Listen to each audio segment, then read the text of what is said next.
realmente ser mais curto, né? Não vou entrar muito na teoria dos tumores orais e vou mostrar alguns casos que a gente teve na radioterapia.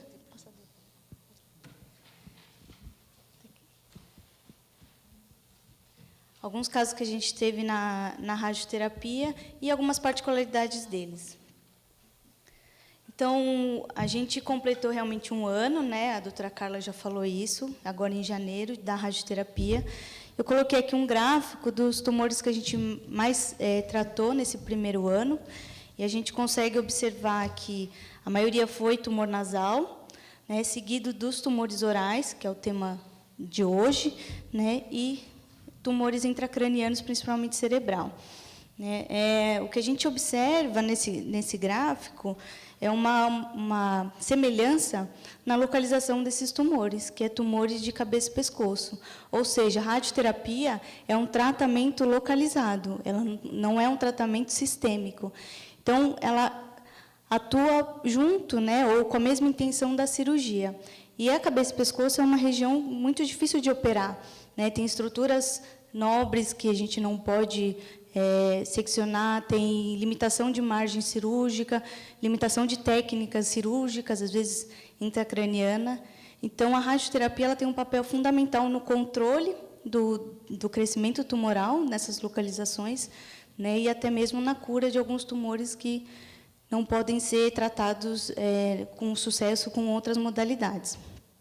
Então, o tumor oral ele entra aqui como a segunda neoplasia que a gente mais tratou. Fazendo uma estatística dos tipos, né, de tumor que a gente tratou, nos cães, o mais comum realmente foi o melanoma oral, né, e que é o que a gente mais vê, o que a doutora Karen falou, que é o mais comum, e quando a gente está diante de uma neoplasia, pensar no melanoma, né, mesmo que não pigmentado, que ele é o mais comum e que a gente mais vê realmente. Então, a gente teve também tumores de odontogênico, né? Tivemos 2 tumores odontogênicos bem atípicos, que a radioterapia ela tem na literatura que cura, né? Chega a curar esse tipo de tumores. A gente pegou 2 casos. Um caso que, durante o tratamento, né, até o final do tratamento, ele até evoluiu, foi do Dr. Alex, ele sempre me encaminha os piores casos. Esse paciente, quando a gente fez o tratamento, eu falei para a tutora, eu falei assim, olha, eu acho que a gente poderia biopsiar de novo, porque não está condizendo com a literatura, né? Não está tendo essa resposta. Enfim, ela foi operada, e era um carcinoma de tumor odontogênico raro, né, em cão, e foi bem interessante o caso, mas ele não teve uma resposta favorável com a radioterapia. E um outro, o épolis fibromatoso, que a gente teve um caso que era um tumor muito grande com infiltração óssea. Também a gente não... O tumor, o tamanho do tumor na radioterapia, na cavidade oral, ele conta muito, é muito importante para prognóstico, né, para a gente ter uma resposta favorável.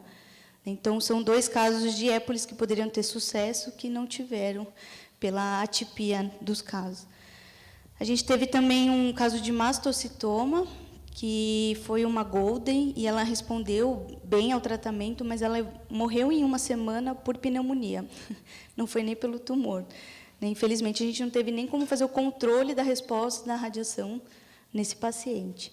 O melanoma oral, que é a maioria dos casos, que eu vou mais apresentar hoje. O osteosarcoma, como a doutora Karen falou, os sarcomas eles são mais radioresistentes, então, geralmente, a gente tem que fazer um protocolo mais agressivo, né, uma dose maior para esses tumores, para ter um controle maior. E, de novo, o tamanho conta, era um tamanho já no tumor grande, com invasão de cavidade nasal, então o controle não foi extenso. Ele teve uma redução importante, mas logo evoluiu para uma progressão do tumor. E tivemos também, né, animais que vêm sem o diagnóstico. Acho que isso é até legal de contar, é importante falar que na radioterapia, a intenção da radioterapia é fazer parte do planejamento de tratamento do tumor, dos casos oncológicos, né? Então, não é uma especialidade à parte, né, especificamente, não é algo que a gente separe da oncologia, ou eu fiz o tratamento, fiz a cirurgia, fiz a químio, recidivou, agora vai para a radioterapia. Então, a ideia não é separar, não é entender que a radioterapia é algo separado, olha, tem um tumor em cavidade oral, vamos já mandar para a rádio, ver o que faz, ou é um tumor grande, vai para a rádio, então a gente tem que fazer o diagnóstico, tem que fazer o estadiamento, até para a gente determinar um protocolo para esse paciente, né, saber se qual tipo, né, é um tumor mais radiosensível, mais radioresistente, que tipo de protocolo a gente vai indicar. E os tumores orais felino, a casuística é muito menor, né, comparado com o de cães, e o carcinoma de célula escamosa, com certeza, é o que mais ocorre, né, e a gente teve um caso de fibrosarcoma oral também.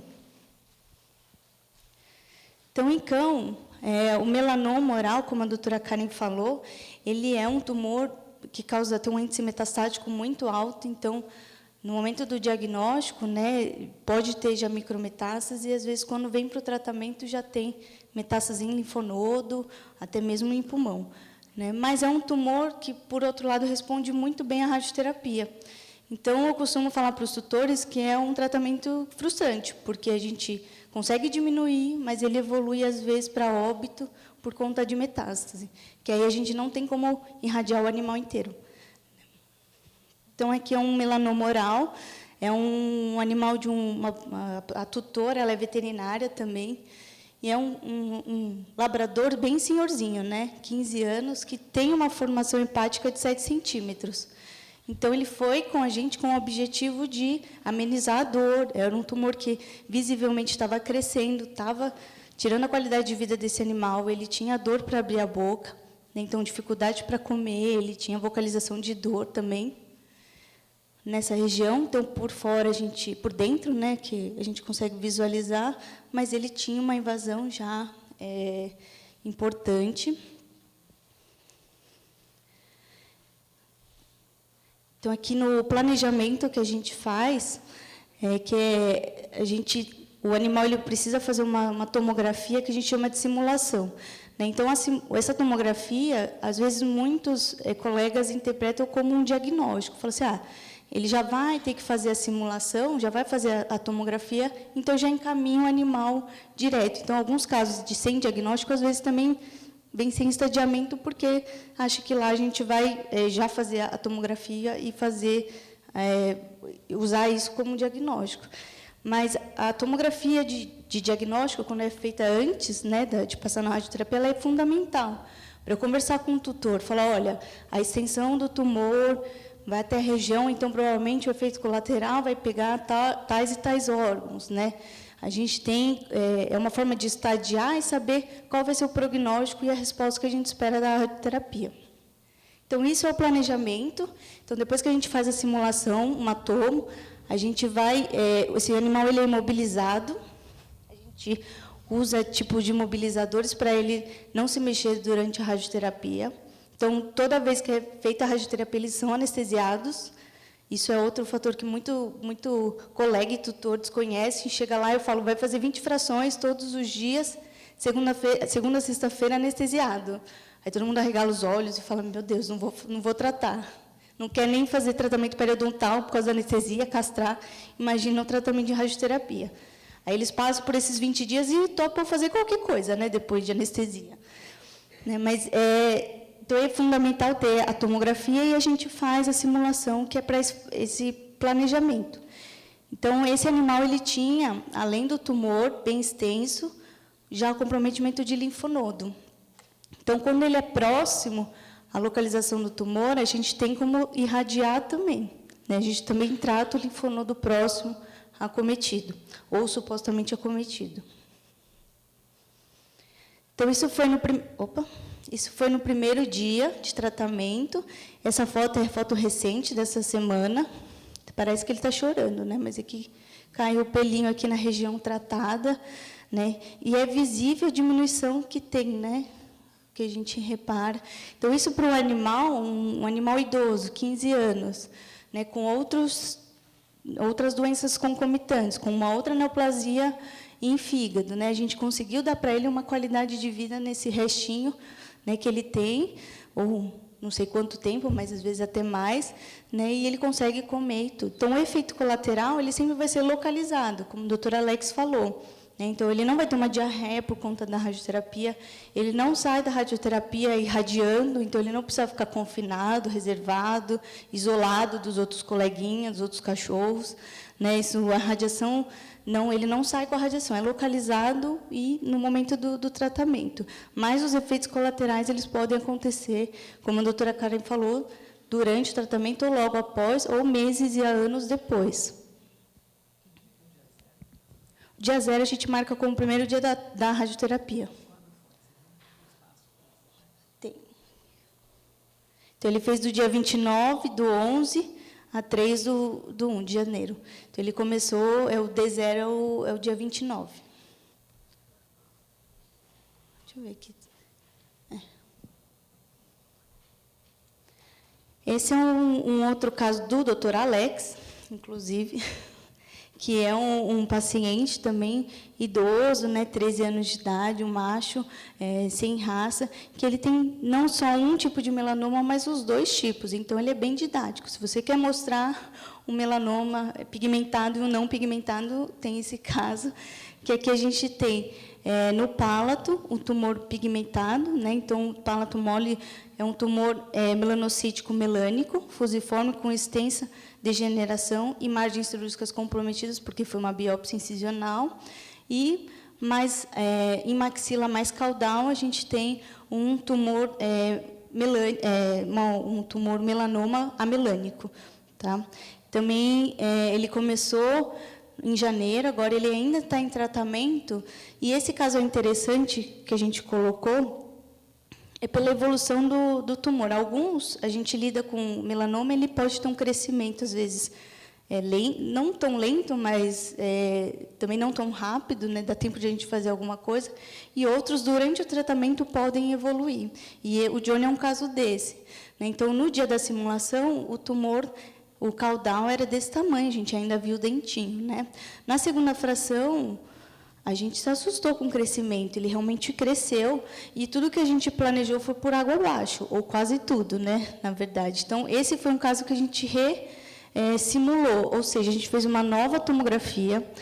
Poderia ter sido feito, se fosse só esse o tumor, abrir a margem durante o tratamento mesmo, às vezes amplia, faz um tratamento mais simples. Porém, a gente irradiava, além, né, do tumor na região de maxila caudal, o pálato e o linfonodo. Então, a gente perde um pouco o controle de dose, se a gente, né, por simplicidade, abrir todo o campo ali para aumentar onde é o tumor. Então, a gente refez o planejamento, a simulação, né, contando com os outros tumores. E aqui, na quinta fração, que é essa semana, a gente já vê uma discreta diminuição, né, pelo menos não estava mais crescendo com aquela evolução, e essas áreas de necrose, né, indicam uma resposta ao tratamento, isso tende a diminuir. Vamos ver a semana que vem como que vai evoluindo. A lesão melânica diminuiu. Isso, a do pálato diminuiu, né, mas essa daqui foi a que, durante o tratamento, aumentou. Então, isso eventualmente acontece, não só com melanoma, alguns outros tumores, a gente, às vezes, tem que ressimular, fazer uma nova simulação desse paciente, um novo planejamento. Então, esse é o planejamento anterior, né, na área que a gente estava, onde era o tumor, irradiando, e ele realmente aumentou, e a gente teve que replanejar esse paciente. Esse é o caso da maltês, que a doutora Karen mostrou, que é um tumor, um melanoma oral. No dia da consulta, ela veio no dia 29 de maio, né, e eu conversando com ela, olha, precisa fazer alguns outros exames para a gente começar o tratamento. E ela fez e voltou no dia 26 de junho, acho que foi, um pouco antes de começar. Quando ela voltou, eu falei, pronto, já tudo que eu tinha falado, eu vou ter que piorar, né, porque já deve estar com metástase, já não deve estar abrindo a boca, sangrando. Mas não, ela estava bem ainda, um mês para ela, diferente do Johnny, por exemplo, né, do caso anterior, não daria tempo. Então, aqui, além do tumor oral, ela tinha invasão de cavidade nasal, tinha secreção nasal, tinha sangramento, um desconforto muito grande. Então, ela a gente tratou em junho até agosto. Então, as primeiras semanas de tratamento, as primeiras semanas, né, a fotografia, o que a doutora Karen mostrou, é uma diminuição, né,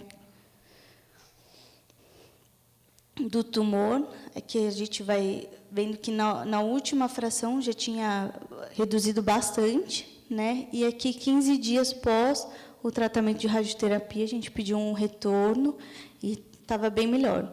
É claro que essa paciente deveria, talvez, antes passar por um procedimento de limpeza. Isso é o que a gente tenta trabalhar.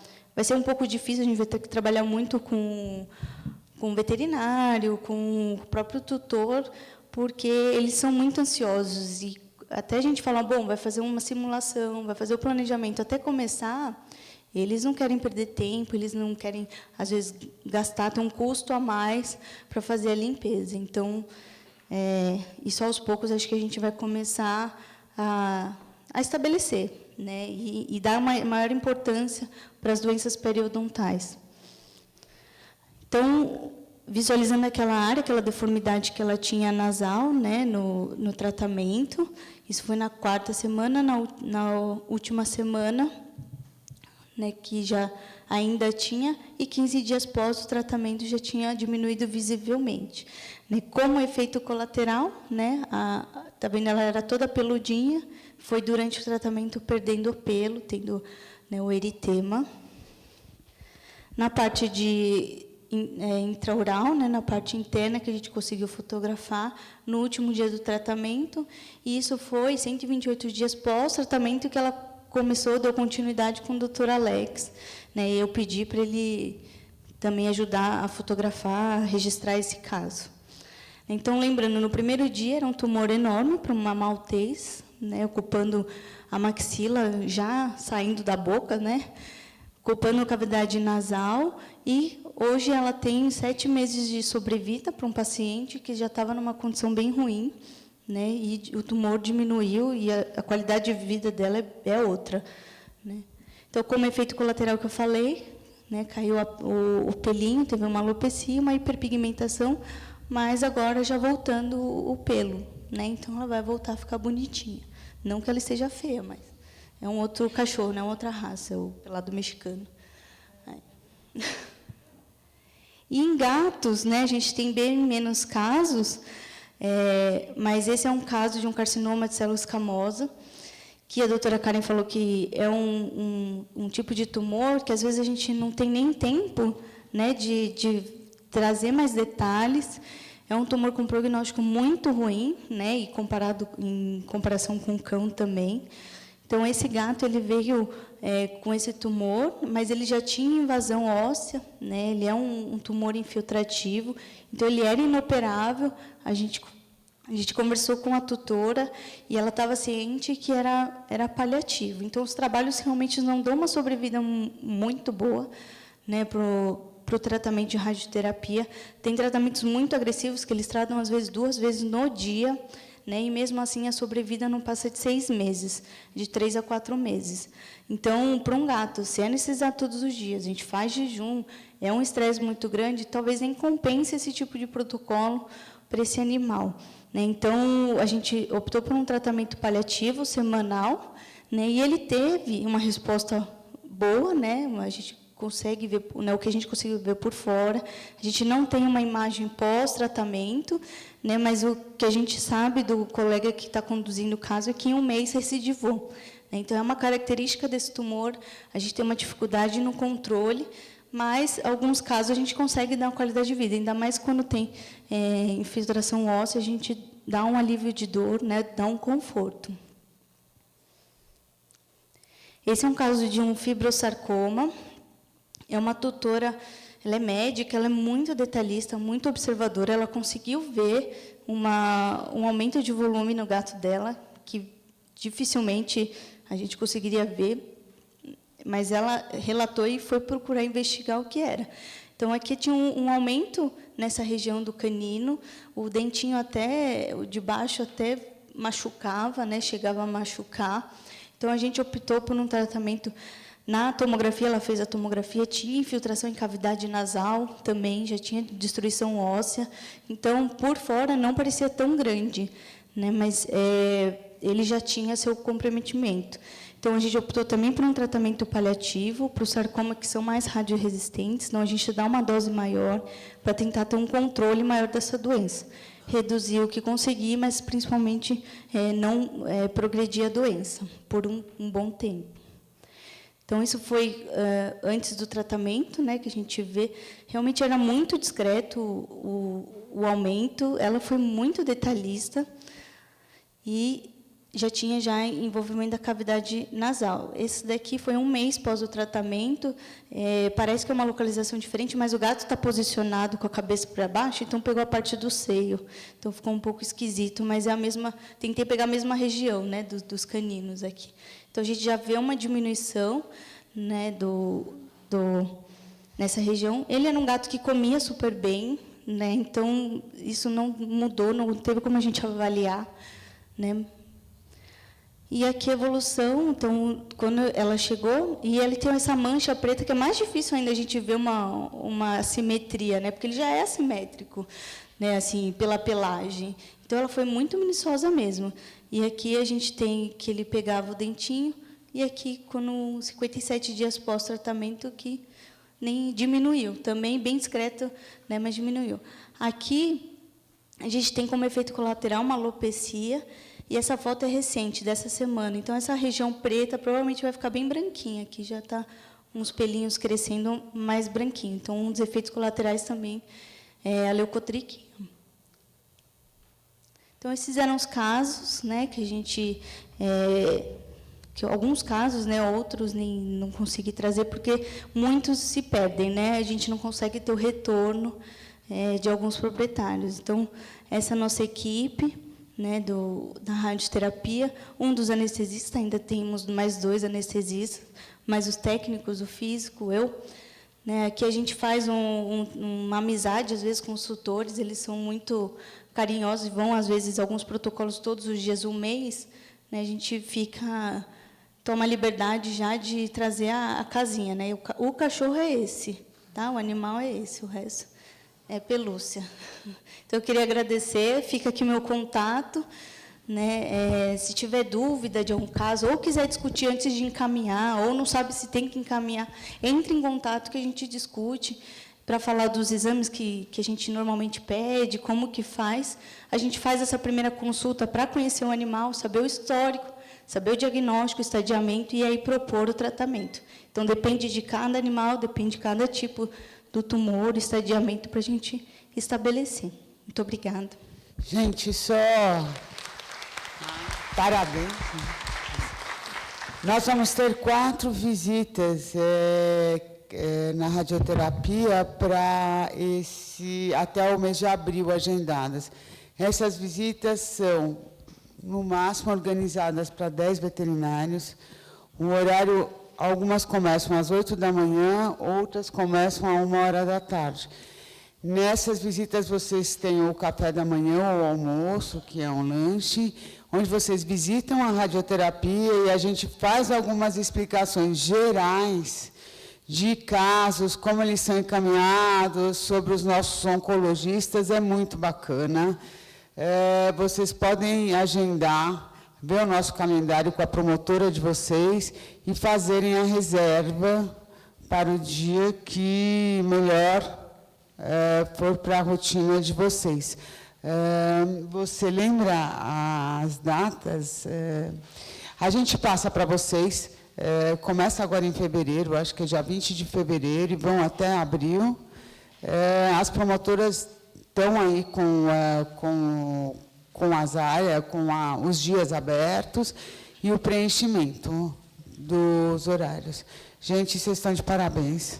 Eu não sei, tem mais perguntas para eles, mas, assim, é uma equipe muito bacana aqui de Oncologia do Pet Care. Parabéns para vocês, viu?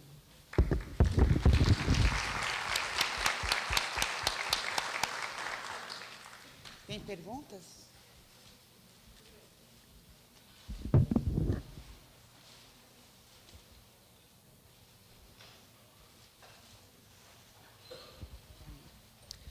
Karen, boa tarde. Está funcionando?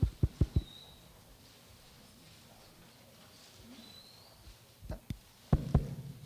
Boa tarde. Karen, por gentileza, sobre os linfonodos regionais, já está estabelecido que o mandibular é o sentinela da região oral, ou, nos casos, vocês fazem aquelas colorações peritumorais para localizar o linfonodo?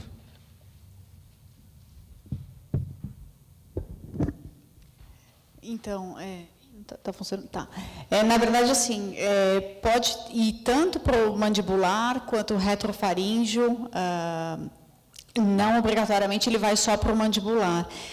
É que, para a gente retirar, no momento da cirurgia, o retrofaríngeo já é bem mais complicado, então que a gente acaba removendo sempre o mandibular mesmo, pensando em cavidade oral. Então, nesse caso, eu entendi tu perguntar, poderia usar uma coloração para marcar exatamente o que drena, seria o ideal, mas nesse caso você teria que até aprofundar mais a cirurgia, acaba não valendo tanto a pena. Então, na maior parte das vezes a gente faz mandibular mesmo.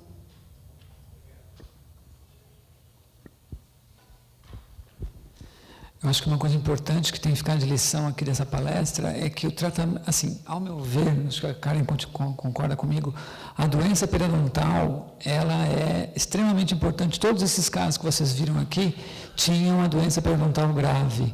Então, a prevenção, fazer tratamento periodontal constantemente dos seus pacientes é de extrema importância. A gente sabe que principalmente o melanoma, ele é um tumor imunogênico relacionado com inflamação diretamente, todo o tumor, a maioria das vezes expressa COX, e eu acho que tratar esses pacientes de vocês constantemente, não deixar acontecer, chegar num grau desse, acho que é de extrema importância. Então, fazer tratamento periodontal preventivo é uma coisa muito legal e que vocês podem estar ajudando muito o paciente de vocês.